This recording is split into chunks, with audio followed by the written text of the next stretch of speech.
എപ്പോഴെങ്കിലേ ഒരു നമുക്ക് ഒട്ടും ഇഷ്ടമില്ലാതെ പക്ഷെ ചക്ക വീണ മുയലിയത്തെന്ന് പറയില്ലേ, അങ്ങനത്തെ ഒരു പിന്നെ നമ്മള് ഒട്ടും പ്രതീക്ഷിക്കാതെ ഒരു ബമ്പർ അടിച്ച ഒരു ഇൻസിഡന്റ് ഉണ്ടോ? എന്റെ ഒരു മൊയിലും ചത്തിട്ടില്ലല്ലോ ഞാൻ നന്നായി പണിയെടുത്ത് തന്നെയാ കൊന്നേക്കുന്നത്. അതല്ല, ഞാൻ മുമ്പൊക്കെ ആണെങ്കിൽ നല്ല ഹാർഡ് വർക്ക് ഉണ്ട്, അതായത് ഓരോരോരോ കാര്യങ്ങളും. പിന്നെ പ്രതീക്ഷിക്കാണ്ട് ചില പാട്ടുകളൊക്കെ ഹിറ്റ് ആവുന്നത് അങ്ങനെയുള്ള കാര്യങ്ങൾ. അതിന് ഈ ഒരു ഫ്രേസ് ഉപയോഗിക്കാൻ പറ്റുമോന്ന് അറിയില്ല, കാരണം അത് ഒരുപാട് പേരുടെ ഹാർഡ് വർക്ക് ആണല്ലോ. അത് ബാക്കി ഒരുപാട് പേര് ഹാർഡ് വർക്ക് ചെയ്തിട്ടുള്ള ഒരു സ്ഥലത്ത് നമ്മള് അറിഞ്ഞോ അറിയാതെ എൻ്റെ ഒരു പാർട്ടായിട്ട് അതൊരു ഭയങ്കര റിസൾട്ട് വരുന്നത് കാണുമ്പോൾ നമ്മൾ വിചാരിക്കും, അയ്യോ ഇത് നമ്മൾ കുറെ കൂടെ റെസ്പോൺസിബിൾ ആണല്ലോ, നമ്മൾ ഓർമ്മിപ്പിക്കും. ഇപ്പൊ വന്ന പാട്ടുകൾ, ഇപ്പൊ മിന്നൽ വള എന്ന് പറഞ്ഞ പാട്ട്, അപ്പൊ അതിൽ വളരെ ചെറിയ പോർഷൻസേ ഉള്ളൂ എൻ്റെ.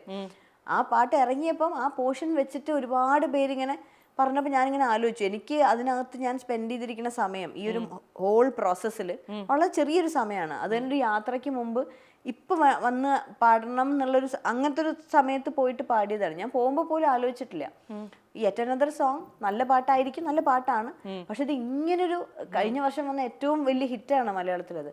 അപ്പൊ അതൊക്കെ നമ്മള് വെറും ഭാഗ്യം എന്നല്ലേ എന്ന് പറയാൻ പറ്റും. മേ ബി ആ യാത്ര ആണെങ്കിൽ പോലും മറ്റൊരാള് പാടിയേക്കാം, അല്ലെങ്കിൽ അവർക്ക് ആ സമയത്ത് എന്നെ ഓർമ്മ വന്നിട്ടില്ലെങ്കിൽ വേറെ ആരെങ്കിലും ആയിരിക്കും പാടുന്നത്. അപ്പൊ അങ്ങനെയൊക്കെ ആലോചിക്കുമ്പോൾ അതിനകത്ത് വരികൾ ഇങ്ങനെ ആൾക്കാർ തെറ്റിപ്പാടിയ ഒരു അവസ്ഥ, അത് എന്താ സത്യത്തിൽ അതിന്റെ വരികൾ എന്താ ചേച്ചി? നാമല്ലോ തീരത്തെ ഓളങ്ങൾ തന്നെയാണ്. ആണ്, അല്ല നാവലിന്റെ ആയിട്ടൊന്നും ലാവല്ലോ എന്നാണ്, നാമല്ലോ തന്നെയാണ്. അപ്പൊ എന്താ വെച്ചാൽ അത് പാടുമ്പോൾ ഒന്നാമത് എനിക്ക് അദ്ദേഹത്തിന്റെ വരികൾ തന്നെയാണ് എൻ്റെ കയ്യിലുണ്ടായിരുന്നത്. ഇപ്പൊ സ്റ്റുഡിയോയിൽ പാടുമ്പോഴാണെങ്കിലും ഞാൻ പാടുന്നതിൽ വേറൊരു പോലെ തോന്നിയിരുന്നെങ്കിൽ ആരെങ്കിലും കറക്റ്റ് ചെയ്യുമല്ലോ. എനിക്കത് പക്ഷെ ഞങ്ങളൊക്കെ അത് പലതവണ തിരിച്ച് മറിച്ചു വിട്ട് കേട്ട് നോക്കുമ്പോഴും ഈ ലാവല്ലോ തന്നെ കേട്ടോണ്ടിരിക്കുന്നത്.